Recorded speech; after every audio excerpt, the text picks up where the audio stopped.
Halo guys, jumpa lagi dengan Awan di sini. Oke, sekarang gue akan bahas khusus tentang PPN final guys. Nah, ini adalah konsep yang pertama kali ada di Indonesia ya, belum pernah ada sebelumnya.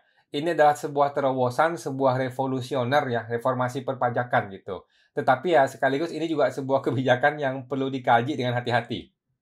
Oke, by the way seperti biasa gue perlu disclaimer dahulu guys ya, supaya tidak salah ya. Bahwa semua yang gue sampaikan video ini adalah pendapat pribadi gue guys. 100% pendapat pribadi gue ya. Ini bukanlah kajian akademis, ini tidak dapat dibuktikan kebenarannya. Dan walaupun gue seorang konsultan pajak yang resmi, tetapi video ini bukanlah video saran profesional konsultan pajak buat Anda. Ya, ini hanyalah istilahnya yang ngobrol-ngobrol warung kopi saja gitu guys ya. Anda semua, teman-teman semua yang dengar video ini, ya mohon Anda tidak bisa dan tidak boleh menjadikan video gua ini ataupun seluruh isi channel Pajak Smart ini sebagai pedoman bagi Anda untuk melaksanakan kewajiban perpajakan Anda. Oke, kalau Anda pengen tahu lebih banyak tentang perpajakan atau tentang PPS dan sebagainya, tolong hubungi ke konsultan pajak Anda atau ke AR Anda, ya, karena AR memang tugasnya untuk mengedukasi wajib pajak dengan baik dan benar. Serta Anda boleh ke Kring Pajak 1500-200 atau ke Kring PPS ya 1500-008 ya. Silakan kalau mau tanya tentang PPS ke 1500-008. Baik. Nah, guys, hari ini saya senang sekali ya ada seorang teman rekan konsultan pajak, Bapak Hengki Setiawan. Beliau nih telepon ke saya langsung ya. Beliau ini sangat peduli dengan edukasi perpajakan. Dia telepon langsung ke saya dan memberitahukan bahwa beliau menemukan ada kesalahan persepsi gitu dalam video-video gua gitu. Jadi berikut gua mau langsung koreksi itu guys ya supaya benar. Kalau selama ini teman-teman setelah menonton video gua, teman-teman berpersepsi atau berpendapat bahwa setelah Anda ikut PPS maka tahun 2016 sampai 2020 pasti tidak akan diperiksa. Oke, persepsi ini agak kurang tepat gitu guys ya. Tolong kita putar sedikit. Yang benar adalah jika sudah ikut PPS yang kebijakan kedua. Oke, kebijakan kedua yang skema 2 sudah ikut, barulah benar Anda dijamin tidak diperiksa lagi untuk tahun pajak 2016 ke 2020. Oke, bukan yang kebijakan 1 ya guys. Kebijakan 1 itu, yang PPS kebijakan 1, itu hanya menghilangkan denda yang 200%, yang TA, Undang-Undang TA. Itu untuk tahun 2015 ke belakang. Itu nggak ngomongin 2016-2020 ya. Sedangkan kebijakan 2 inilah yang 2016-2020, inilah yang menjamin tidak diperiksa 2016 ke 2020. Ya, jadi kebijakan kedua inilah yang paling penting guys, kebijakan 2. Jangan salah ya guys ya. Anda boleh ikut PPS, yang Anda boleh ikut double PPS dua-duanya, kebijakan 1 dan kebijakan 2, tapi yang paling penting dan wajib Anda ikuti adalah kebijakan 2. Oke, karena disinilah yang akan menjamin tidak diperiksa 2016 sampai 2020. Gitu ya. Itu ya teman-teman, semoga persepsinya benar. Terima kasih untuk Bapak Hengki, teman konsultan pajak yang sudah memberitahukan hal ini. Oke, saya koreksi langsung ya. Respect kepada Bapak Pak Hengki atas perhatiannya. Terima kasih. Oke, terus ini lagi, PPS skema 2 hanya untuk orang pribadi ya, bukan untuk badan. Oke, PPS skema 2 hanya bisa untuk orang pribadi, tidak bisa untuk badan. Yang badan hanya bisa skema 1 dengan syarat dia sudah pernah ikut TA yang 2015. Clear ya guys, teman-teman ya. Nah, kita kembali ke topik utama, mengenai PPN final. Nah, sekarang gue akan bacakan ke laptop ini ya. Jadi, PPN final ini muncul pertama kali di Undang-Undang HPP, guys. Di Undang-Undang HPP, di bab 4 ya, di bab 4 bagian PPN, pasal 9A. Jadi, sebelumnya itu tidak ada pasal 9A, tetapi disisipkan pasal 9A di Undang-Undang PPN. Gitu, guys. Oke? Nah, sekarang gue akan baca ke laptop gue. Di Undang-Undang HPP, ini sederhananya, di Undang-Undang HPP itu ada 3 klausul utama. Oke, ada 3 klausul utama berhubungan dengan PPN. Pertama, tarif. Oke, tarif yang dulunya itu 10% sampai Maret 2022, mulai 1 April 2022 berlaku 11%. Oke, guys, itu klausul pertama. Klausul kedua adalah paling lambat 1 Januari 2025, PPN berubah menjadi 12%. Oke, 10% jadi 11%, 1 April 2022 berubah ke 12% sebelum 1 Januari 2025. Dan ada satu lagi klausul ketiga, tarif khusus. Oke. Nah, untuk kemudahan dalam pemungutan PPN, kemudahan ya, atas jenis barang atau jasa tertentu atau sektor usaha tertentu diterapkan PPN final. Tarif PPN final, oke? PPN final ya. Misalnya, ini misalnya nih ya, 1%, 2%, atau 3% dari peredaran usaha, langsung dari peredaran usaha yang diatur dengan PMK. Oke, PMK-nya sampai hari ini belum terbit, gitu guys. Oke. Ini Undang-Undang HPP. Coba kita baca langsung ke Undang-Undang HPP-nya ya. Jadi ini ada di pasal di Undang-Undang HPP di klaster PPN ya. Di klaster PPN guys. Oke. Di antara pasal 9 dan pasal 10 disisipkan satu pasal, yaitu pasal 9A. Bunyi seperti ini. Ada dua hal. Pertama adalah pengusaha kena pajak atau PKP ya. Ini PKP yaitu sudah PPN. Anda sudah berstatus PKP yang ada tiga kategori, ada 3 syaratnya. 1, mempunyai peredaran usaha tertentu. Oke, jadi jumlah omsetnya dibatasi. Hanya sekian sampai sekian saja. Oke, yang kedua, melakukan kegiatan usaha tertentu. Jadi nggak semua jenis usaha bisa, hanya usaha tertentu. Yang ketiga, melakukan penyerahan BKP atau JKP tertentu. Oke, jadi barangnya tertentu, jenis usahanya tertentu, dan omsetnya tertentu. Ada 3 syarat ini, guys. Nah, 3 orang ini dapat memungut dan menyetor pajak pertambahan nilai yang terutang, ya, dengan besaran tertentu. Jadi dia boleh memungut PPN dengan besaran tertentu. Itu prinsipnya itu, PPN final ya, intinya seperti itu. Nah, di pasal 2-nya di pasal 9A ayat 2, pajak masukannya, jadi pajak masukan atas perolehan dari barang-barang ini, barang-barang yang mau dijual ini, di ujungnya dikatakan tidak dapat dikreditkan. Ini seperti biasa. Jadi kalau Anda sudah pakai PPN final, maka semua PPN masukan sudah tidak dapat dikreditkan. Gitu ya, guys ya, paham ya? Nah, jadi seperti itu ya intinya. Itu intinya mengenai PPN final. Jadi ada 3 klausul itu. Klausul yang ketiga tentang PPN tarif khusus, yaitu PPN final. Gitu guys. Oke. Sekarang kita akan lanjutkan mengenai konsep dasar PPN. Bagaimana sih konsep dasar PPN buat teman-teman yang belum PKP? Itu selalu aja ketakutan cuma satu. Takut harganya naik. Takut barangnya harganya naik sampai naik 10%, dia nggak bisa bersaing dengan kompetitor. Ini konsep yang salah, guys. Ini salah persepsi. Oke? Konsep PPN itu adalah PK kurang PM. Pajak keluaran kurang pajak masukan. Oke? Pajak jual kurang pajak beli. Atau PPN jual kurang PPN beli. Itulah yang kita bayar ke negara. Oke? Sederhananya, PPN yang dibayar ke negara, PPN yang lu bayar ke negara adalah senilai 10% dari nilai profit kotor Anda. Oke, 10% dari nilai profit kotor, itulah yang dibayar ke negara. Itulah PPN yang kita bayar. Dengan syarat PPN masukannya atau PPN belinya itu lengkap. Gitu guys. Oke? Jadi, lu beli sebuah barang, ada PPN masukan, lu jual dengan profit sekian. Nah, PPN-nya itu yang mesti dibayar ke negara adalah 10% atas profit ini. Sesimpel itu, guys.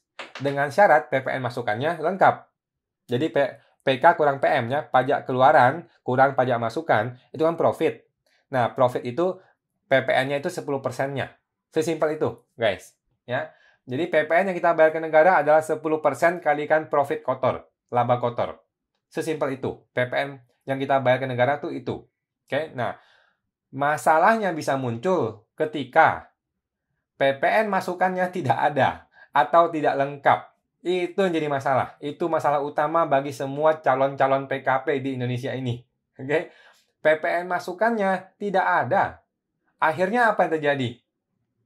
Yang tadinya PPN itu 10% kali laba kotornya, kali profit kotornya, sekarang menjadi lebih besar gitu loh. Bahkan kalau PPN masukannya 0, nggak ada PPN masukan, maka semua penjualan dia 10%-nya buat negara. Itu kan sangat sedih sekali gitu ya.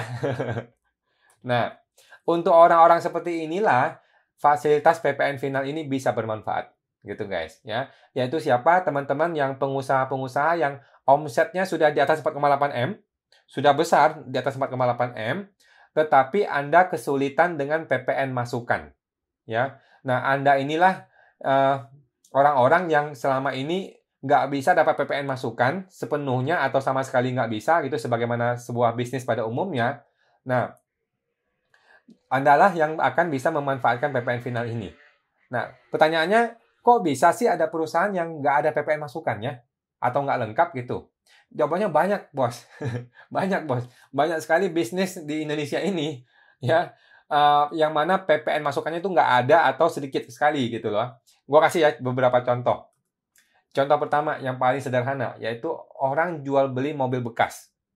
Nah, dia jual beli mobil bekas. Waktu dia beli kan dari orang pribadi, yang non PKP dong. Berarti kan tidak ada PPN masukan, tidak ada PPN beli, ya. Waktu dia jual, kalau dia anggaplah contoh dia jual mobil 200 juta contohnya, 200 juta per unit gitu ya. Laba kotornya anggaplah 10%, ya. Berarti kan 20 juta labanya. Seharusnya dia bayar PPN-nya itu 10% kali laba kotor dong. 10% kali 20 juta, yaitu 2 juta saja dia bayar PPN-nya ke negara. Masih ada sisa 18 juta untuk bayar pegawai, bayar listrik, bayar air, dan sebagainya gitu. Nah, masalah muncul ketika dia belinya tidak ada PPN masukan. Sedangkan dia jadi PKP nih. Nah, karena tidak ada PPN masukan, maka dia harus bayar full 10% dari nilai penjualannya itu. Alias 20 juta dari 200 juta harga mobilnya, 20 jutanya 10% dia mesti bayar ke negara. Ya habislah, nggak ada untung jadi kan. Nah, ini yang terjadi. Ini yang sering yang terjadi pada industri mobil bekas gitu guys. Nah, cuman ini sudah ada solusinya. Selama ini penjual-penjual mobil bekas itu sudah ada solusinya, yaitu menggunakan metode dia bayar PPN 1%. Ini sudah ada solusinya ya, mobil bekas. Dia menggunakan pedoman pengkreditan pajak masukan sesuai dengan PMK 79 tahun 2010. Oke, jadi selama ini orang-orang yang jual mobil bekas tuh bayar PPN 1% aja. Gitu, dari peredaran usaha, dari total penjualan mobilnya. Gitu. Tapi ini bukan PPN final guys, ini bukan PPN final. Melainkan ini langsung mengakui seolah-olah PPN masukannya senilai 90% dari penjualan. Gitu. Artinya dia mengakui kan profit 10%. Profit 10%, berarti PPN-nya 10% dari ini. Berarti kan 1%. Gitu. Jadi PPN-nya 1% kalikan omset penjualan mobilnya. Nah, kira-kira metodenya seperti ini yang akan dilakukan untuk PPN final nanti. Gitu guys. Ya. Nah, yang mobil bekas itu masih agak sedikit ribet ya. Dia masih perlu bikin laporan PPN, jualnya berapa, PPN belinya berapa, masih perlu bikin hitung-hitungan gitu loh. Kalau PPN final udah nggak usah pusing, sangat sederhana ya, sangat mudah. Langsung omsetnya berapa, total penjualannya berapa, kalikan tarif PPN final, selesai, beres. Gitu guys. Sangat-sangat mudah PPN final ini. Oke, nah contoh kedua. Nah ini orang enci-enci atau engkok-engkok yang buka toko di Tanah Abang. Ini para teman-teman gue nih, para saudara-saudara gue juga di situ banyak ya. Anda jual baju kan jual baju jadi gitu kan. Tapi kan Anda belinya kan campur aduk. Ya, belinya itu ada bahannya, dia beli benangnya. Terus ada jasa untuk mencelupnya, mencelup menjadi warna dan sebagainya gitu. Terus dia beli kancingnya, dia beli apanya, beli ininya gitu. Bahan-bahan itu dia bawa ke CMT istilahnya atau jasa penjahit gitu ya. Diproses di situ sampai jadi baju yang siap dijual. Oke. Nah, dia hanya dapatin PPN masukan dari pabrik resmi, yaitu yang contohnya pabrik benang atau pabrik kain gitu. Tapi dia tidak bisa dapatin PPN masukan itu dari proses pengolahan dari kain menjadi barang jadi ini loh. Ada proses ini loh, proses jasa-jasa orang-orang ini nggak ada PPN masukan gitu loh. Nah, hal inilah sehingga terjadi gap, ada jurang yang cukup besar dari PPN masukan ke PPN penjualan gitu. Nah, kita anggaplah PPN masukannya itu 50%. Anggaplah modal dia beli kain itu setengah dari nilai penjualan dia sekarang. Oke, karena kan ada proses dari kain, ada proses penjahitan itu sampai menjadi barang jadi, ya. Anggaplah 50% dari nilai jual adalah harga beli bahan bakunya. Berarti kan secara prinsip PPN seolah-olah dia ada profit kotor 50%, guys. 50%.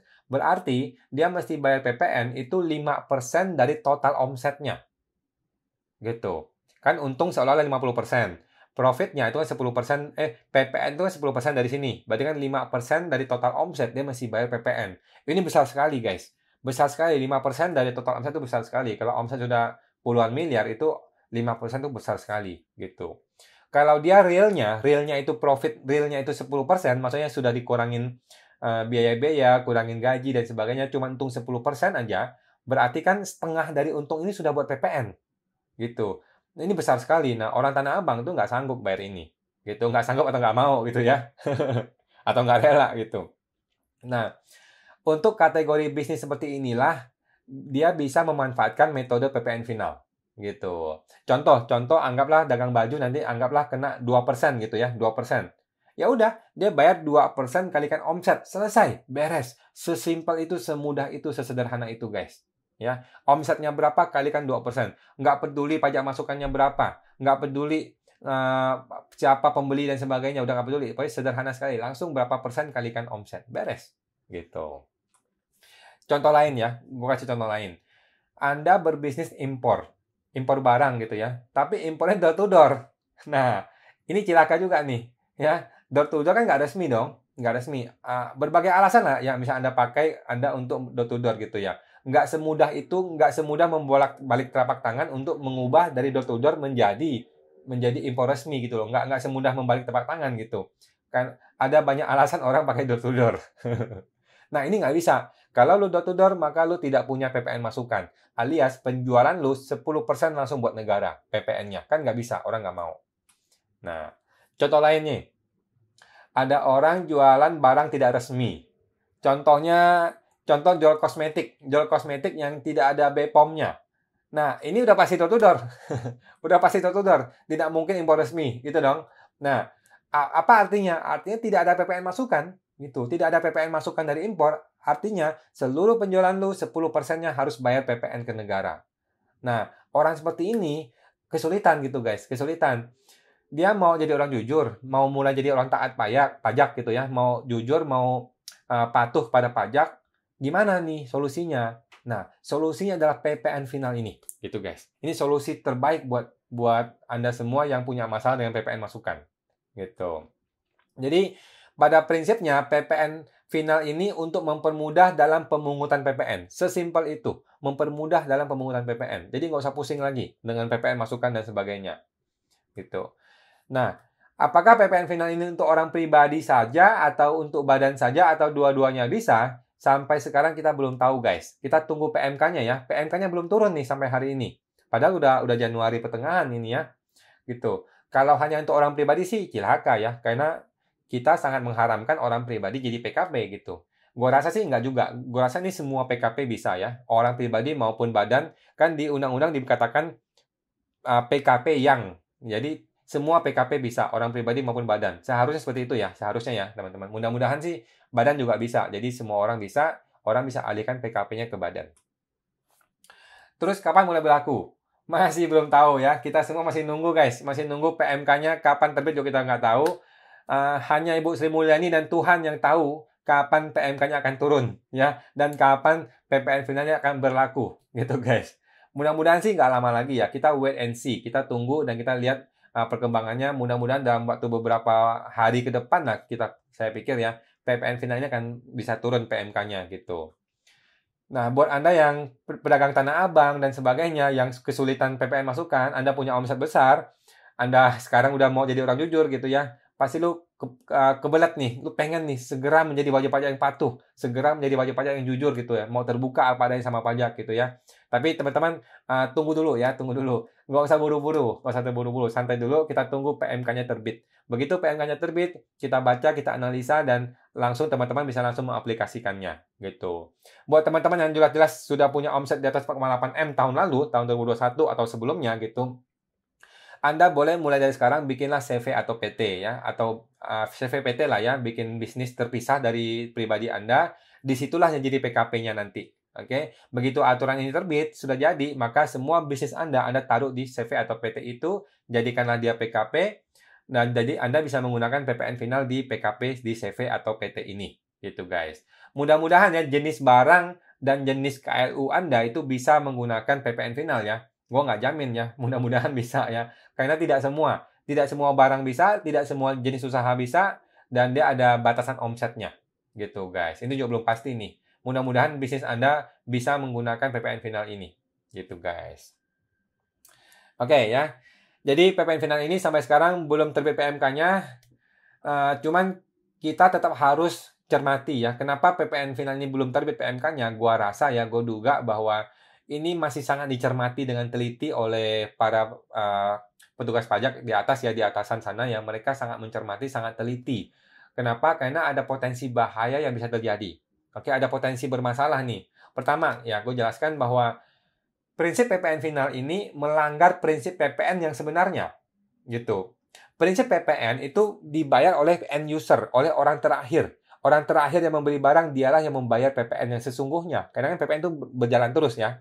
Maka end user inilah yang seharusnya bayar PPN. Gitu. Tapi ini dilanggar oleh PPN final. Ini dipotong oleh PPN final. Oke. Jadi nanti akan terjadi double tax atau pajak berganda gitu ya. Karena di beberapa layer ini, di beberapa tempat ini akan terjadi pembayaran PPN final. Contoh, si penjual Tanah Abang dia bayar PPN final sekian persen. Nanti dia jual ke distributor, distributor ini bayar lagi PPN final. Distributor ini jual lagi ke toko eceran bayar lagi PPN final. Jadi ada terjadi double PPN di sini. Ada beberapa PPN di sini terjadi pembayaran di situ. Nah, ini jadi masalah juga nih. Ini juga harus diteliti oleh DJP gitu ya. Masalah berikutnya adalah akan terputus rangkaian PPN. Jadi tidak jelas lagi nih siapa yang beli, siapa yang jual udah nggak jelas gitu. Siapa konsumen akhirnya nggak jelas juga, ya nggak jelas. Nah hal ini akan mempersulit pajak ketika dia mengejar rantai rangkaian distribusi bisnis ini, gitu. Padahal selama ini kan gini, selama ini justru metode PPN, metode PKPM ini bisa dipakai dengan sangat baik untuk mencari siapa sih pembeli dan penjual di sepanjang rantai distribusi barang ini. Gitu guys. Anda ingat kan? Atau teman Anda gitu mungkin pernah kena gitu ya, dapat surat SP2DK, ditemukan sejumlah pembelian Anda di pabrik A, pabrik B, pabrik C dengan MPP Anda atau nomor NIK Anda sejumlah tertentu. Pernah kan Anda begitu kan? Nah, inilah fungsi PPN guys. Inilah fungsi PPN supaya petugas pajak bisa mengejar siapa saja orang-orang yang terlibat di sepanjang rangkaian distribusi barang tersebut. Gitu.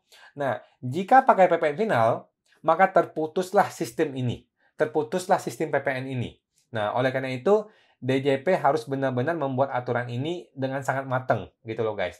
Dengan sangat cermat dan teliti gitu ya. Agar supaya ini bisa mempermudah WP, bisa mensederhanakan bisnisnya wajib pajak, tetapi tetap tujuan pajak itu tetap tercapai gitu loh. Oke. Nah, itu aja guys hari ini ya. Mudah-mudahan segera terbit ya PMK untuk mengatur PPN final ini. Dan pasti gue akan bahas di YouTube ini ya. Semoga bisnis Anda semua teman-teman bisa tercover oleh fasilitas PPN final ini guys. Ya, sehingga Anda bisa mulai menjadi wajib pajak yang patuh, jujur, terbuka apa adanya sama pajak. Dan Anda nggak perlu lagi menyembunyikan omset penjualan Anda. Gitu guys. Oke, terima kasih. Sampai jumpa.